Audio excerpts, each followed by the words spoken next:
The screen freezes on Kamala Harris's face, eyes wide, lips parted, her trademark laugh caught somewhere between disbelief and shock. For a heartbeat, the air itself seemed to vanish. No one expected him to say it. And yet when Barron Trump finally leaned into the microphone, a line so sharp, so unexpected, so unfiltered escaped his lips that the entire room froze as if history itself had slammed on the brakes. For years, he had been the silent figure in the background, the one written off as a shadow.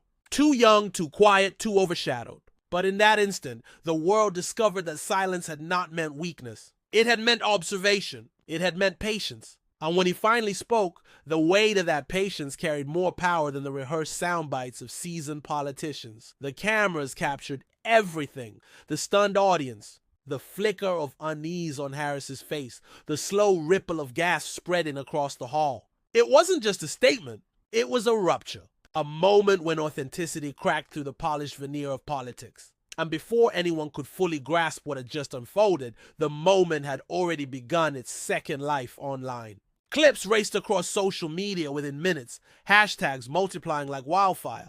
Comment sections flooded. Did you hear what Barron just said? Kamala's face says it all.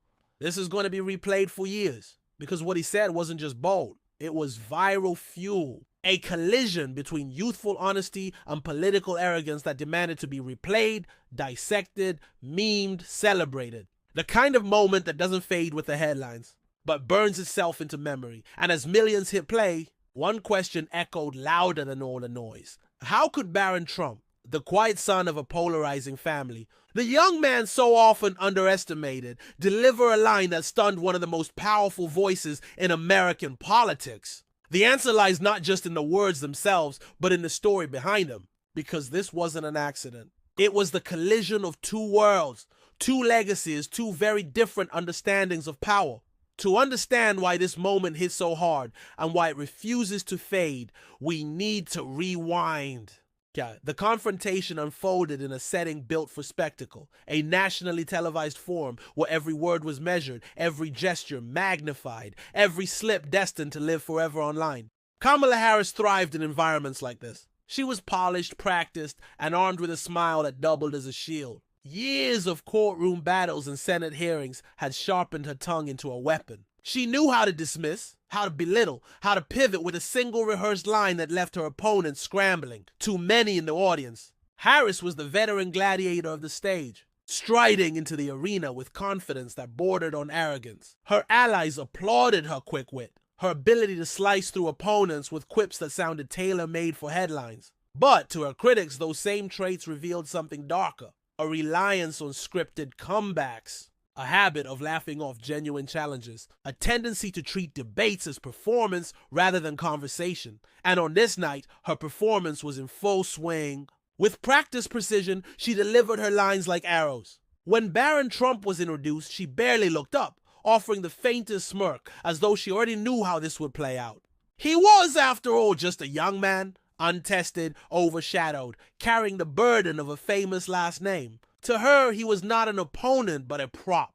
Someone she could easily brush aside with the same dismissive tone she had used countless times before. But across from her sat a figure who defied her expectations. Barron had no scripted lines, no polished cadence, no political consultant whispering talking points in his ear. What he carried instead was something rarer, authenticity. The authenticity of someone who had watched power from the inside without ever being granted a voice. The authenticity of youth, unburdened by decades of political theater. The authenticity of a presence that said more by listening than most did by shouting. The contrast could not have been sharper. Harris leaned on her experience, her resume, her arsenal of lines designed to generate applause. Barron leaned on honesty, on unfiltered observation, on the raw courage of finally speaking when no one thought he would. It was young versus seasoned, unexpected versus rehearsed. Authenticity versus performance. And though the crowd couldn't yet see it, the balance of power was shifting. Each time Harris spoke, the room nodded along, comfortable in the predictability of her rhythm. But each time the camera panned back to Barron, sitting quietly, the tension deepened. People began to wonder, would he stay silent, swallowed by the spotlight? Or was something building beneath that calm expression, something no one had prepared for? And then came the pause. That unmistakable pause before the storm. Barron shifted forward in his chair, leaned closer to the microphone, and raised his eyes toward Harris with a steadiness that startled even the moderators. The smirk on her face lingered for a second longer, as though she still believed she was in control. But when Barron finally leaned forward, his words cut sharper than anyone imagined. Kamala Harris had built her reputation on control. Every word she spoke, every gesture she made, seemed rehearsed down to the millisecond. She was a prosecutor before she was a politician, and that training had never left her. In the courtroom, she learned to disarm with a question, unsettle with a smirk, and end with a blow that left her opponent cornered. Politics had only amplified those instincts. For years, she'd been framed as unshakable, the kind of presence that could not be rattled, the kind of voice that could always find the last word. It was her trademark laugh that defined her more than anything. To her supporters, it was confidence, a laugh that said she could not be intimidated, that no attack would pierce her armor. But to her critics, that laugh was a tell, a nervous tick that appeared when the pressure mounted. It was defense disguised as dominance, and those critics had noticed. The louder the laugh, the deeper the crack beneath it. Still, Harris's confidence carried her far. On debate stages, she was quick to cut down rivals with rehearsed one-liners that landed like daggers. Against governors, senators, and seasoned political veterans, she often emerged the victor, not because her arguments were the strongest, but because she mastered the performance. Television rewarded brevity, and Harris knew how to deliver it. Her comebacks echoed through headlines, her quips turned into memes, her dismissals replayed on late-night television. She had thrived in the soundbite era, shaping her persona into one of invincibility. And yet behind that curated sharpness, a pattern emerged. When challenged by something off script, an unorthodox question, a raw emotional appeal, or an opponent who refused to play by the rules, Harris wavered. The facade of control faltered in those fleeting moments. She would stumble, laugh, attempt to redirect, but the cracks were visible to those who looked closely. On this particular night, the stage was hers to dominate. She had prepared meticulously, stacking her arsenal of lines like ammunition. She knew the rhythm. Question, pivot, attack, laugh, applause. It was a cycle she had repeated so many times that it felt invincible. And why shouldn't it? She had faced formidable adversaries and always managed to walk away with the appearance of victory. But the opponent she dismissed this time was unlike any she had faced before. Barron Trump carried no political resume, no decades of public service, no history of debate wars. He was the antithesis of everything Harris had trained to confront. He had no predictable pattern, no rehearsed rhythm to disrupt. In fact, Harris believed there was nothing to disrupt at all. To her, he was silent, inexperienced, unworthy of her attention. That assumption was her blind spot, because Harris had mastered the art of countering the expected. But authenticity is never expected. When she sparred with seasoned politicians, she knew their strategies. When she clashed with governors or senators, she anticipated their talking points before they finished their sentences. But Barron, he was a wild card, a young man with no script, no consultants whispering in his ear, no decades of political scars shaping his words. His unpredictability wasn't weakness. It was power. In the hours leading up to the forum, Harris's team felt confident. She was poised, her answers sharp, her demeanor rehearsed for every camera angle. And when she stepped onto the stage, her presence filled the room, just as it always had. She faced the crowd with certainty, knowing she would dominate the conversation, as she had countless times before. But dominance has a way of breeding overconfidence, and overconfidence blinds even the most skilled players to the possibility of surprise. As Harris delivered her lines, she believed she was untouchable, the veteran towering over a novice. Her laugh rang out, her tone dripped with the practiced dismissal of someone who had been here before. But the audience didn't yet know, and neither did she, that her greatest weakness was about to be exposed, because for all her victories, all her battles, and all her moments in the spotlight, there was one confrontation she had never prepared for, a confrontation with unfiltered authenticity. She had faced senators, governors, even presidents, but she wasn't ready for this. From the moment he was born, Barron Trump lived under a spotlight he never asked for. He was not just a child of a wealthy family. He was the son of one of the most polarizing figures in modern American politics. Cameras followed him before he could speak, and headlines speculated about him long before he ever had a chance to carve out his own identity. For years, he was cast as a silent silhouette, a quiet figure who rarely appeared on stage and never gave the world more than a glimpse of who he was. That silence became his reputation. Commentators mocked it, the media twisted it, and the public projected onto it. Some claimed it was disinterest, others labeled it shyness, and many dismissed him as irrelevant in the larger drama of his father's political wars. But what they failed to see was that silence often speaks louder than words. Barron's quietness wasn't emptiness, it was observation. While others argued, shouted, and performed, he listened. He studied the room. He read the expressions, and he absorbed the lessons of power without ever having to wield it himself. Growing up in that shadow was no easy task. Every move he made was scrutinized. His height became a meme, his posture a talking point, his rare public expressions dissected as though they held secret meaning. Few young people could withstand that kind of ridicule, and yet Barron carried it with a composure that suggested something deeper, a resilience born of being underestimated. He understood that when the world does not expect anything from you, you are free to prepare for everything. His introversion, so often mocked, became his armor. While others burned energy chasing the spotlight, Barron remained comfortable in the margins. He learned the discipline of patience. He watched how his father commanded a crowd, how opponents sparred with one another, how the media framed every gesture. He saw the flaws in the performance of politics, the rehearsed lines, the insincere smiles, the shallow applause. And quietly, steadily, he built an inner strength that no headline could measure. There is something powerful about a young voice uncorrupted by the political machine. Barron's youth became his greatest contrast. Where Harris embodied decades of experience wrapped in polish and performance, he represented authenticity in its rawest form. He did not carry the scars of endless campaigns or the baggage of political compromise. He carried only his observations, his perspective, and the boldness of speaking as someone who had nothing to lose.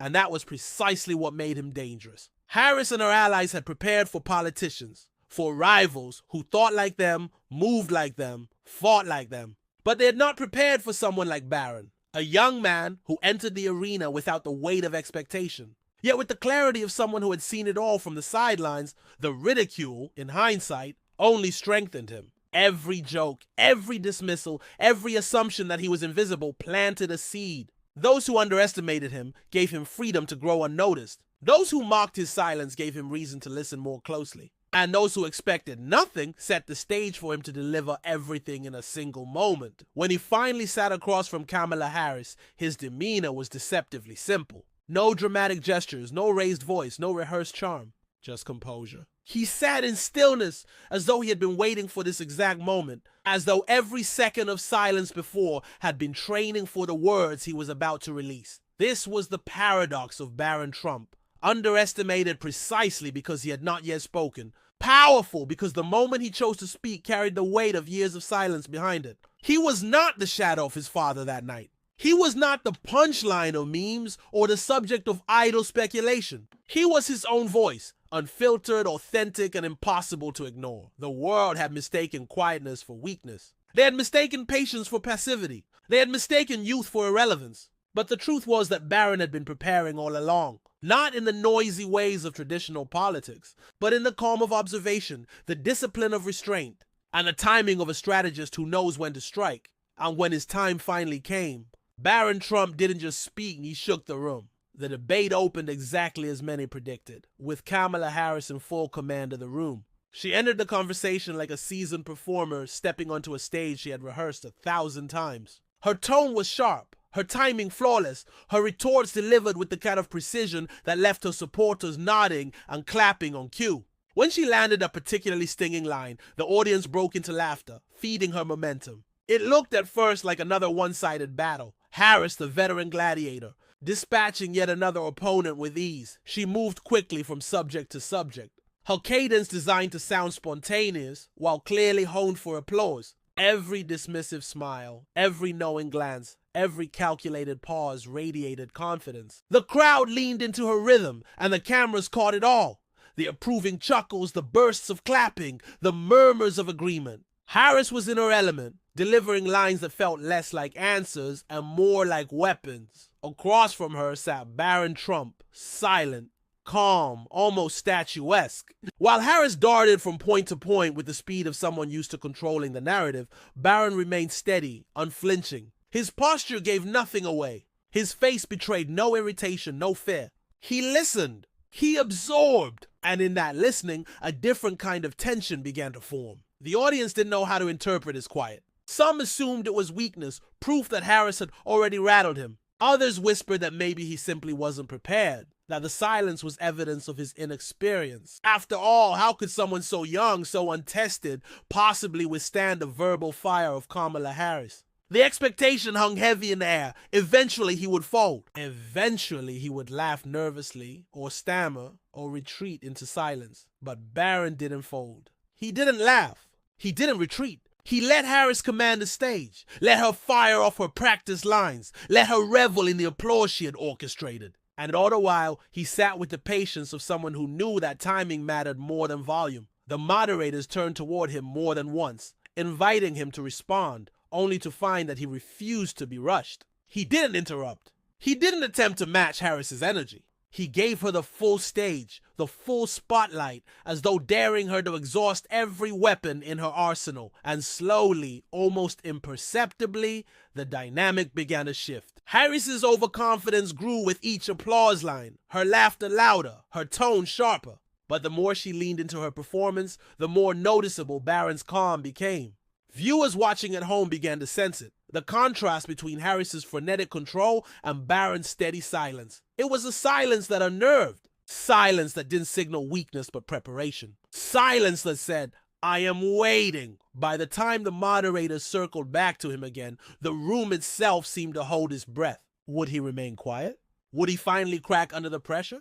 Or was there something more hidden beneath that stillness? Barron shifted slightly in his chair, a movement so subtle it drew immediate attention. The audience leaned in. The cameras zoomed closer. He placed his hands on the table, leaned toward the microphone, and locked eyes with Harris. And then he leaned into the mic. The moment stretched like an elastic band pulled to its limit. Kamala Harris had just finished a sharp dismissal, her tone soaked in condescension. Her words designed to remind the audience that she was the seasoned veteran and Barron Trump nothing more than an untested youth. She leaned back with a confident grin, the kind of expression that said, this one's over. The crowd chuckled along with her, basking in the performance, believing the exchange had already been decided. And then Barron leaned forward. The microphone carried a faint breath as he adjusted, his eyes steady, his posture calm. He didn't rush. He didn't fumble for words. He simply let the silence gather weight, a silence so heavy that the laughter died mid-echo. Even Harris seemed to sense that something unexpected was coming, her smirk faltering as she tilted her head. Waiting for a reply she was certain she could swat away, when his voice finally broke the tension. It was softer than the room expected, but sharper than any insult. He repeated her attack back to her, almost word for word, not mocking but measured, exposing the hollowness behind her line. The repetition worked like a mirror. Harris's polished words, suddenly stripped of performance, reflected back at her with an emptiness that the audience could now hear for themselves. And then came the turn. With calm clarity, Barron delivered his counter. It wasn't shouted. It wasn't rushed. It was deliberate, precise, and devastating. His words carried the weight of observation, of years watching seasoned politicians trade lines without ever touching truth. He cut through the noise with authenticity, pointing not to policy minutia or recycled slogans, but to the gap between performance and sincerity. He spoke as someone young enough to see the political theater for what it was, yet brave enough to call it out in front of millions. The audience gasped, not the playful gasp of surprise, but the deep intake of breath that comes when something undeniable has been spoken aloud. For a moment, the entire hall froze. Applause withheld, laughter silenced, every eye fixed on the young man who had just flipped the stage upside down. Harris laughed, but this time the laugh was brittle, hollow, more shield than weapon. She tried to pivot, to brush off his words with the same casual dismissal she had used countless times before. But her timing faltered. The rhythm that had carried her so confidently earlier now collapsed under the weight of his authenticity. Her sentences stumbled. Her smile tightened. She was, for the first time that evening, visibly rattled, and then the applause came. It started with a few claps scattered across the audience, hesitant at first, as if people were testing whether it was safe to break the silence. But within seconds it spread like fire, building into a wave that filled the hall. The roar of approval shook the room, drowning out the nervous laughter Harris attempted to overlay. The cameras captured every detail: Barron's calm expression, Harris's forced smile, the audience rising to their feet. Social media would later immortalize that pause. The exact second when Harris's grin faded and Barron's words landed. Clips circulated with captions like "the look when you realize you've been outdone" and "authenticity beats performance every time." One viral post read, "If Barron Trump just did what no senator could, he made Kamala Harris speechless." Another, viewed millions of times, slowed down the moment frame by frame, replaying Harris's shifting expression as the crowd erupted behind her.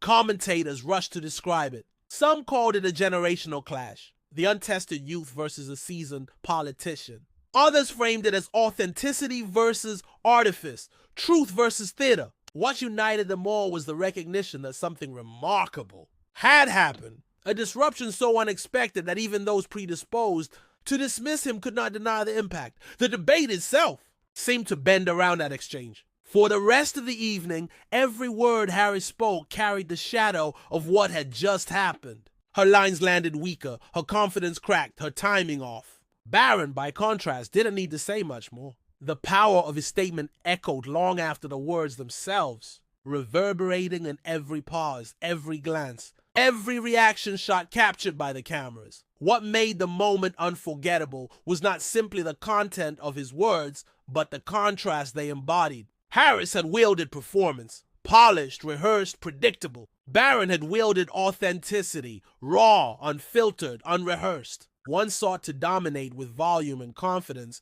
The other revealed strength and calm and truth. And in that clash, the audience recognized something rare: the courage to speak without a script, to call out what everyone else had grown numb to hearing. It was a mic drop without theatrics. No raised voice, no dramatic gesture, no flourish. Just words delivered with steady conviction that left no room for doubt. And it was precisely that restraint that made the impact seismic. In the hours that followed, as clips spread across the internet, the narrative took on a life of its own. Memes flourished, headlines blared, commentators scrambled to explain. One hashtag dominated feeds worldwide, pairing Barron's name with the phrase "stunned silence" for millions watching on repeat. It wasn't just about a debate exchange. It was about witnessing an unlikely figure expose the fragility of a polished facade. Kamala Harris had faced senators who drilled her with questions, governors who sparred with her policies, even presidents who challenged her authority. But she had never faced someone like this. A young man who wasn't playing her game,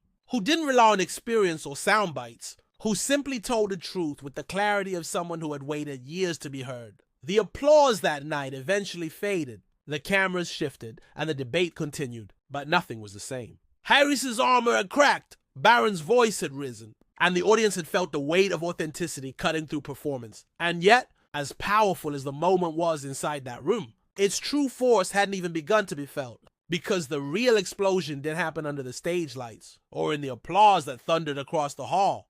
The real explosion came after the cameras stopped rolling. The debate may have ended on stage, but online it had only just begun.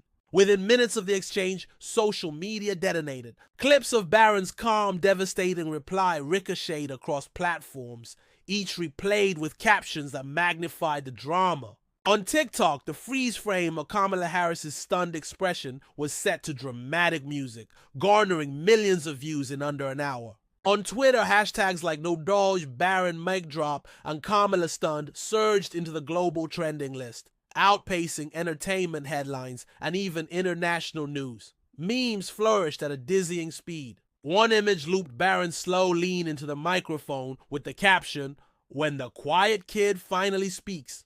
Another froze Harris's laugh at the exact moment it faltered, tagged simply with, "That face when authenticity hits." The online culture machine devoured the moment, transforming it into a digital tidal wave that could not be ignored. But while everyday users reveled in the spectacle, the mainstream media scrambled. Morning news anchors called the moment unexpected and unusual, their tones tinged with disbelief. Editorials tried to frame Barron's statement as youthful bravado or an internet-driven overreaction. Some pundits even downplayed it, insisting Harris had maintained control. Yet their words rang hollow against the overwhelming tide of online energy. For once, it was not the polished television narrative that shaped public perception, but the raw, unfiltered replay watched millions of times on phones across the country, and it wasn't just anonymous voices chiming in. Celebrities joined the chorus. Musicians, athletes, and actors reposted the clip with captions like "iconic"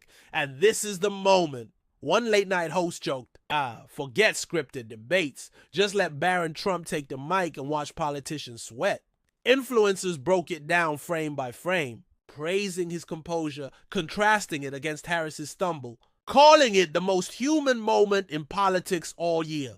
Political commentators too weighed in with surprising candor. Some described the exchange as a generational shockwave, a reminder that the youngest voices can cut through where the oldest fail. Others declared it a cultural reset, where authenticity finally triumphed over rehearsed sound bites. Across the ideological spectrum, even those critical of Barron's family admitted, however reluctantly, that the moment was powerful. For millions watching online, it wasn't just entertainment. It felt like vindication. A voice long underestimated, ridiculed, and overshadowed had broken through the noise of politics and demanded to be heard. It was proof that clarity could emerge from the most unexpected source, that arrogance could be punctured not by louder arrogance, but by truth delivered with steady conviction. And that's why it spread. Not just because Barron Trump had spoken, but because he had spoken in a way that reminded people of what politics is supposed to feel like: unscripted, honest, real. The clip became more than a highlight.